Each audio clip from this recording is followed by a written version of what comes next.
बनी बाळा काय झालं एकटा का बसलाय जसा आईची आठवण येते. अग ते माझे पिल्लू आईची आठवण येते.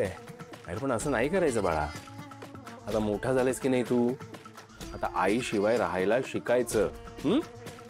का म्हणजे पोलीस काका घेऊन गेले ना आईला. मग पण ते चुकून घेऊन गेले. आईने काहीच नाही केलं होतं. अरे असं कसं बोलतोस तू.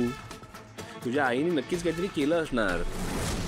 म्हणजे ती खोटं बोलली असेल किंवा चोरीमारी केली असेल. अरे गुन्हेगार आहे ती. लकी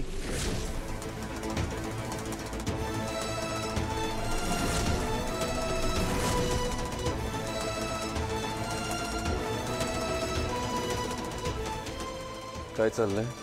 बाबा लगे अंकल म्हणत होते की. ऐकलं मी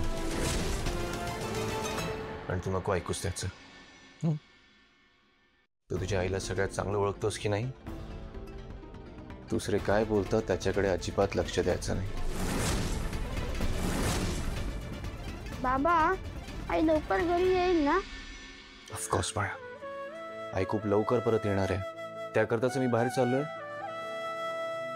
मी ना आज एक आयडिया शोधून काढणार आहे. तुझा तोपर्यंत आतमध्ये जा. चल. Yes good boy. उगाच का खोटी आशा दाखवताय आकाश सर. लहान मुलाचे कान भरताना लाज नाही वाटत तुला. आधी पण सांगितलं ना बनीपासून लांब राहायचं. एक मिनिट आकाश सर. नाही तुम्हाला कदाचित राग येईल पण या आधी मी तुम्हाला सांगितलंय की बनी माझा मुलगा आहे हे विसरू नका. तू विसरतोयस. कायद्याने बनी माझा मुलगा आहे.